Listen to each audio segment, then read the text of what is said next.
ሰላም ጤና ይስጥልኝ ውድ የቻናሌ ቤተሰቦች፣ ዛሬ ቆይታ የምናደርገው ለበርገርና ቺፕስ ማባያ በምግብ ቤቶች ጠረጴዛ ላይ የማይጠፋውን እንዲሁም በዓለም ላይ በብዛት ጠረጴዛችን ላይ ከሚጨመሩ ማባያ ወይም ግብአቶች አንዱ የሆነውን ከዚህ ውጭ በርገርና ቺፕስን ቴካዌይ ስናዝዝ በትንሽ ዕቃ ወይም አልሙኒየም ፎይል ታሽጎ አብሮ ቴካዌይ የሚደረግልን ማባያ ወይም ማጣፈጫ የሆነውን ካቻፕን በፋብሪካው ውስጥ ከምን ጥሬ ዕቃ እንደሚሰራ እንዲሁም የአመራረት ሂደቱን ደረጃ በደረጃ የምናይ ሲሆን ከዚህም በተጨማሪ ደግሞ ካቻፕን አምርተን ይሁን ገዝተን በመመገባችን የምናገኛቸው ንጥረ ነገሮችን እና የጤና ጥቅሞች እንዲሁም ካቻፕን መጠቀም የሌለባቸው ሰዎች እነማን ናቸው የሚለውን ጨምሮ ስንት ማንኪያ ወይም ግራም ካቻፕ መጠቀም በቂ እንደሆነ እንዲሁም ደግሞ በዓለም አቀፍ ደረጃ ካቻፕን በማምረት ቀዳሚ ሀገራትን ዝርዝር በቆይታችን መዳረሻ የምናደርጋቸው ነጥቦች ናቸው። ካቻፕ በዕለት ተዕለት ምግባችን ማባያ የምንጠቀምበት የቲማቲም ውጤት ነው። በፋብሪካዎች ውስጥ በቀን በሚሊዮን ጠርሙሶች ይመረታል፣ እንዲሁም በሚሊዮን ጠርሙሶች ለምግብነት ይውላል። ሰዎች ካቻፕን በአብዛኛው ለምግብ ማጣፈጫነት አገልግሎት እንደሚውል ቢያስቡም ነገር ግን ካቻፕ ውስጥ የምናገኛቸው ንጥረ ነገሮች እንደየ አዘገጃጀቱ ቢለያዩም በአብዛኛው የሚከተሉትን ይይዛል። እነሱንም ስናይ ሊኮፒን፣ ቫይታሚን ኤ፣ ቫይታሚን ሲ፣ ፖታሺየም እና ሶዲየም የተባሉ ንጥረ ነገሮችን በውስጡ ይይዛል። ካቻፕ በፋብሪካዎች እንዴት ይመረታል የሚለውን የአመራረት ሂደት ከማየታችን በፊት ካቻፕን ለማምረት ፋብሪካዎች ምን አይነት ግብአቶች ወይም ጥሬ ዕቃዎችን ይጠቀማሉ የሚለውን ስናይ ደግሞ በደንብ የቀሉ እና የበሰሉ ቲማቲሞች ዋነኞቹ ግብአቶች ሲሆኑ ከዚህም ውጭ ደግሞ ከዚህም በመቀጠል ስኳር ለጣዕም መስጫነት እንጠቀማለን። ከስኳሩ በተጨማሪ የተሻለ ጣዕም እንዲሰጥና ሳይበላሽ ለረጅም ጊዜ እንዲቆይ ቪኒገር ወይም አችቶን ስንጠቀም፣ ጨው ደግሞ ሌላኛው አስፈላጊው ግብአት ነው። እንደ ነጭ ሽንኩርት፣ የሽንኩርት ዱቄትና ቁንዶ በርበሬ የመሳሰሉ ሚስጥራዊ የፋብሪካ ቅመሞች ይጨመሩበታል። ከዚህም በማስከተል ደግሞ ካቻፑ ሲመረት የሚያልፋቸው ቅደም ተከተሎች ስናይ የመጀመሪያ ስራችን የሚሆነው ቲማቲሞችን መምረጥና ማጠብ ነው። ይሄም ሲባል ከገበያ የተገዙትን ወይም ከእርሻ የተሰበሰቡትን በሺህ ኪሎ የሚመዝኑ ቲማቲሞችን ማጠብ ነው። በውሃ ቧንቧዎች በደንብ ከታጠቡ በኋላ ያልበሰሉ የተበላሹ ወይም አረንጓዴ ቲማቲሞች በማሽንና በሰው ኃይል ይለቀማሉ። ለካቻፕ የሚመረተው ቀዩና ጤናማው ቲማቲም ብቻ ነው። በመቀጠል ደግሞ የተመረጡት ቲማቲሞች ወደ መፍጫ ማሽን ይገቡና ይደቆሳሉ ወይም ይፈጫሉ። ወዲያውኑ ባክቴሪያ እንዳይፈጠር እና ቀለሙ እንዳይበላሽ በከፍተኛ ሙቀት እስከ 90 ዲግሪ ሴንቲግሬድ ድረስ ይፈላሉ። አሁን አንድ ጥያቄ እርስዎን ልጠይቅዎት።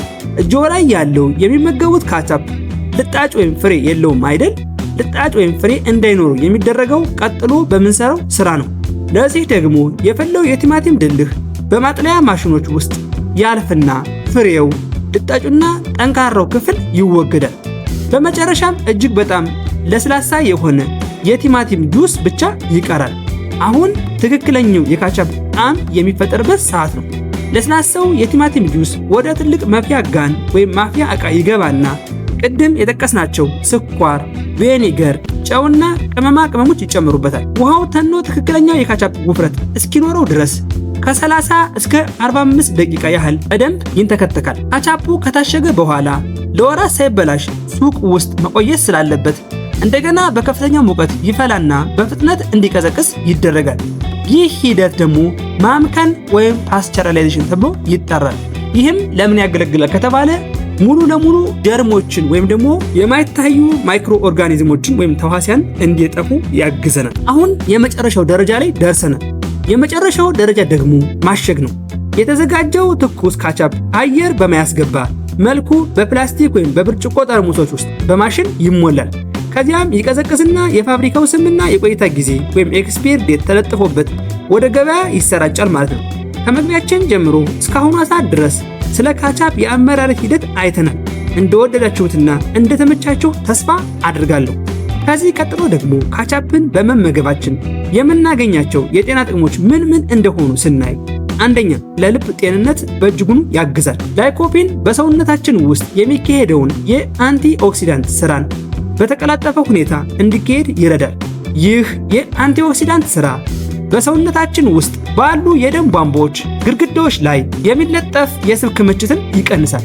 የስብ ክምችት በጨመረ ቁጥር ደግሞ የደም ቧንቧችን በመጥበብ ከፍተኛ ለሆነ የልብ ችግር ያጋለጠናል። 2 የጡት ካንሰርን ይከላከላል። በመረጃ የተደገፉ ጥናቶች እንደሚያሳዩት ካቻፕ በከፍተኛ ደረጃ የጡት ካንሰርን ይከላከላል።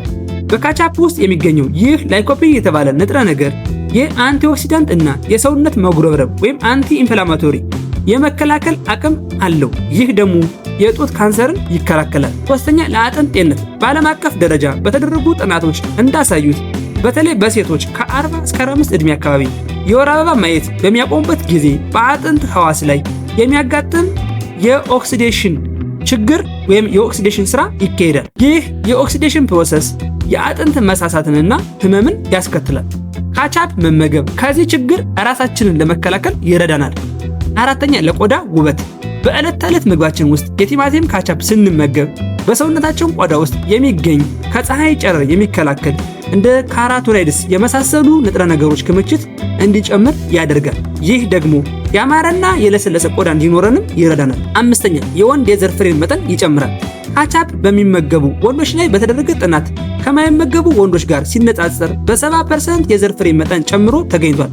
እንዲሁም በማህፀን ውስጥ የዘር ፍሬ ፈሳሽ በፍጥነት እንዲጓጓዝም እንደሚያግዝ ጥናቶች አረጋግጠዋል። እስካሁን ያየናቸውን ጥቅሞች ከካቻፕ ብናገኝም እንዲሁም ካቻፕ በዓለም ዙሪያ በስፋት ከሚታወቁ የምግብ ማጣፈጫዎች አንዱ ቢሆንም የጤና ሁኔታዎችን መሰረት አድርገው አብዝተው ከመጠቀም መቆጠብ ወይም መጠንቀቅ ያለባቸው ሰዎችን ስናይ ደግሞ አንደኛ ላይ የምናገኛቸው የስኳር ህመምተኞች ናቸው። አብዛኛዎቹ የካቻፕ ምርቶች ከፍተኛ መጠን ያለው የተጨመረ ስኳር ወይም ሃይ ፍሩክቶስ ኮርን ሲራፕ ስላላቸው የደም ስኳር መጠንን በከፍተኛ ሁኔታ ሊጨምሩ ይችላሉ። 2ኛ የደም ግፊት ያለባቸው ሰዎች ካቻፕ ከፍተኛ የሶዲየም ወይም የጨው ይዘት ስላለው የደም ግፊትን ሊያባብስ ይችላል።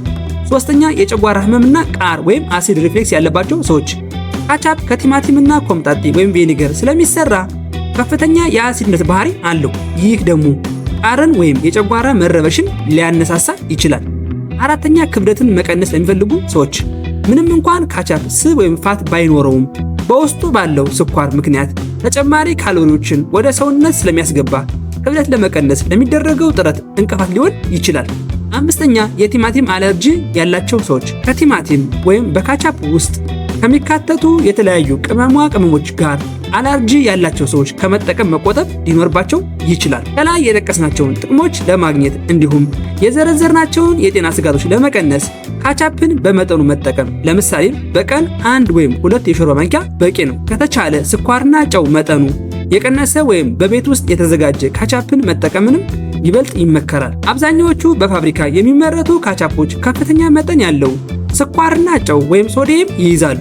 ስለዚህ ከመጠን በላይ መጠቀም ለደም ግፊትም ሆነ ለክብደት መጨመር ምክንያት ሊሆኑ ይችላሉ። እስካሁን ያየናቸው ካቻፕን በመጠቀማችን ልናገኛቸው የምንችላቸው የጤና ጥቅሞችን ሲሆን ከዚህም በተጨማሪ ካቻፕን መጠቀም የሌለባቸው ሰዎች እነማን ናቸው የሚለውን ጨምሮ ካቻፕን ስንጠቀም በምን ያክል ጥንቃቄ ልንጠቀመው ይገባል ወይም በምን ያክል መጠን ልንጠቀመው ይገባል የሚለውን ጨምረን ካቻፕን ለማምረት የሚያስፈልጉን ጥሬ ዕቃዎችንና የምናልፋቸውን የአመራረት ሂደቶች ወይም ደረጃዎች ያየን ሲሆን አሁን ደግሞ በዓለም አቀፍ ደረጃ ካቻፕን በከፍተኛ ሁኔታ የሚያመርቱ ሀገራትን ስናይ በዓለም አቀፍ ደረጃ በቢሊዮን ዶላሮች የሚገመት የንግድ ልውውጥ የሚደረግበት በመሆኑ አምራች ሀገራትን ምርቱን ወደ ውጭ በመላክ ከፍተኛ የውጭ ምንዛሬ እንዲያገኙ ያስችላቸዋል። በዓለም አቀፍ ደረጃ በካቻፕና ሌሎች የቲማቲም ማጣፈጫዎች ምርት ወደ ውጭ በመላክ ወይም ኤክስፖርት በማድረግ ግንባር ቀደም የሆኑ ሀገራትን ስናይ